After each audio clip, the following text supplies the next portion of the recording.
Harold Bloom says that Shakespeare transcends the skepticism of Montaigne, and by doing so invents Western nihilism. While I cannot argue that this has been an effect of Shakespeare's skepticism, I do not believe that he intended to leave us with nihilism. If I'm going to make that argument, then I figure I should focus my attention on the play critics find to be the most nihilistic, King Lear. Shakespeare's skepticism changes form throughout his work, and it helps to know a little skeptical history beyond Montaigne in order to fully appreciate this ever-changing examination of doubt. It is also important to remember that skepticism was originally meant as a tool used to help achieve Plato's eudaimonia. Plato believed that the highest goal in life was to reach eudaimonia, which is essentially the state of being happy. This was considered an activity linked with dividing or dispensing in a good way. Definitions defines it as the good composed of all goods, an ability which suffices for living well, perfection in respect of virtue, resources sufficient for a living creature. Skepticism was just one of many different philosophical approaches to obtaining eudaimonia.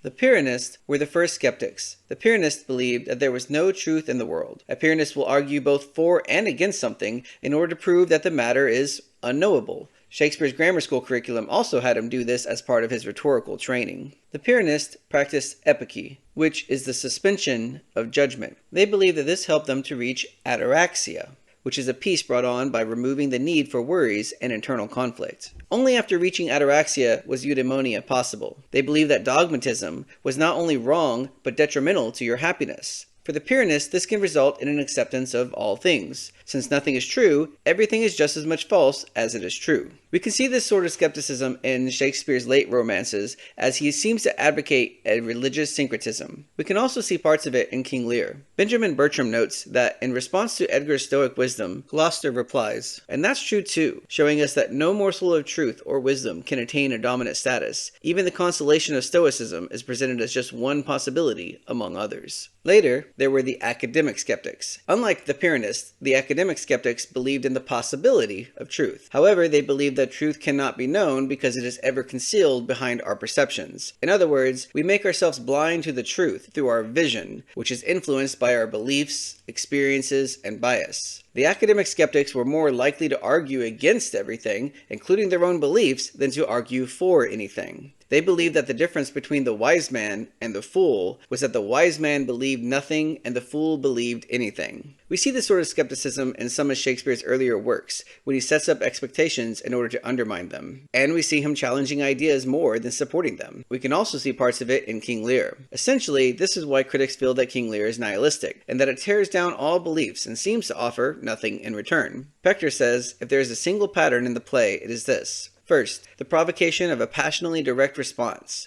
Then, the felt need to justify that response. Finally, the awareness of deep-seated error in this justification. This pattern is meant to teach in a once burned, twice shy manner, scaring us away from any safety in belief. And we can't talk about skepticism in King Lear without mentioning Cartesian skepticism. Descartes believed that you couldn't trust your senses in the world to relay truth, so you are forced to question everything. He is known for the phrase, "I think, therefore I am," or more fully understood as, "I doubt, therefore I think, therefore I exist." He believed that we cannot trust other minds, the future, or the external world. The only thing that can be trusted is your own thoughts. We can certainly see the application here to King Lear, with all the talk of blindness and the false influence of language. However, the play can also be seen as skeptical in its treatment of this idea. Gloucester's attempted suicide is interesting here, as his senses tell him that he has not fallen off a cliff, but it is the words that he hears that fool him into falsehood. Yet at the same time, I believe the play argues for an internal truth over an external one, as it is Lear's demand for the external show of love by Cordelia that begins his fall. It's important to note at this point that Shakespeare might not have been aware of the distinctions between these different forms of skepticism, which only makes it more impressive to me that he moves between them all in his exploration of the problems with knowledge. Lastly, there are two other newer forms of skepticism to discuss. The first type being modern skepticism, which is essentially one-directional doubt. I'm not sure about that, therefore I am skeptical. We can see this in King Lear through Shakespeare's religious skepticism. Shortly after each request made to the gods, the characters experience the immediate rejection of that request, challenging the notion that there is a higher power looking out for you. The second type is scientific skepticism, which is the rejection of belief without proof. This is not like Lear's requirement of Cordelia's verbal expression of love. Instead, scientific skepticism uses logic and methodology to disprove or prove an idea. Shakespeare was inspired by two texts that apply this method to dispel superstition. The Discovery of Witchcraft argues that believing in Robin Goodfellow, or Puck, is just as ridiculous as believing in witchcraft.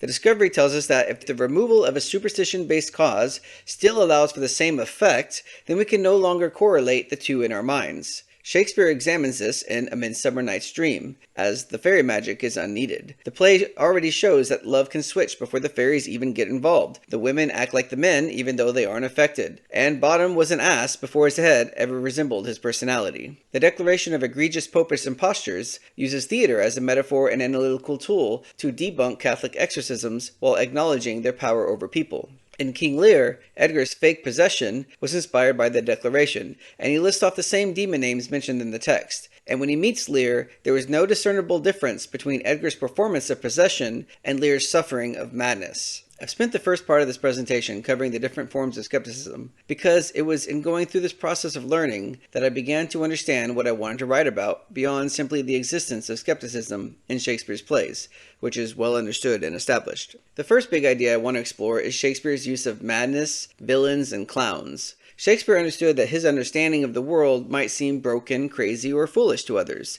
This is why, I believe, it is often the madman, villain, or the fool/clown that speaks the most truth in the plays, countering the dogma of the societal standard. Characters often have more insight into the world when they embrace their villainy, like Edmund, become mad, like Lear, or hide truth in the open, like the fool. Waithe reveals that the word villain was originally a reference to someone's low social standing before it became associated with their moral standing and then later recognized as the opposition to the hero. I found this interesting because many of Shakespeare's villains have corrupted morals because of the pain caused by their lower social position. I think that Shakespeare's villains exist to show one flaw in society or another through the sympathy they create. Being pushed outside the status quo forces the villain to examine the faults within the system. Millward explains that in Shakespeare's time, scholars and courtiers prided themselves in the superiority of their language compared to the dullness of countrymen, who they despised as clowns. I think it then makes sense for Shakespeare to be internally motivated to skewer this behavior,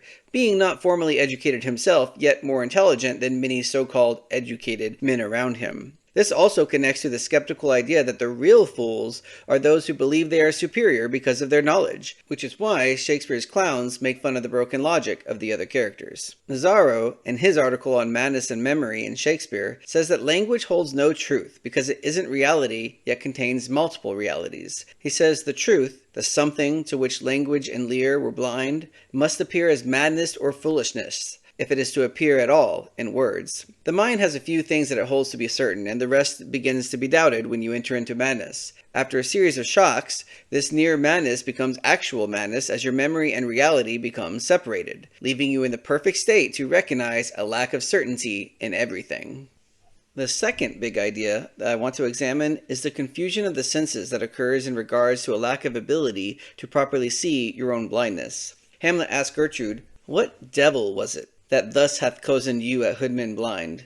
Eyes without feeling, feeling without sight, ears without hands or eyes, smelling sans all." He is saying that her perception has been broken by her desire. He tells her that madness would not make the mistake that she has made. Bottom, in describing his dream, says, "Methought I was, there is no man can tell what. Methought I was, and methought I had, but a man is but a patched fool if he will offer to say what methought I had. The eye of man hath not heard, the ear of man hath not seen, man's hand is not able to taste, his tongue to conceive, nor his heart to report what my dream was." He is refusing to acknowledge that he was, and still is, an ass.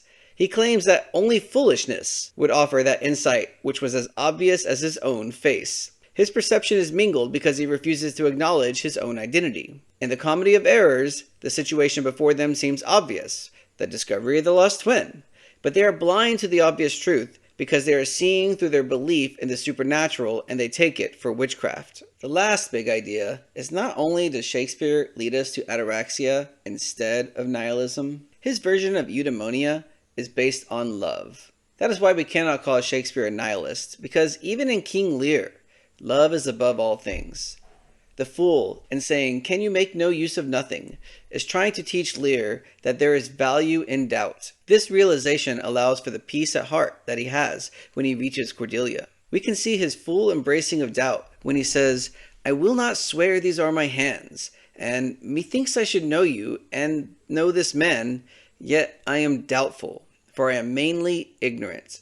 Stryer offers an excellent observation of Shakespeare's secular application of repentance, grace, and forgiveness through human love instead of divine love in Cordelia, and how Shakespeare saw all love in the way that Luther described God's love.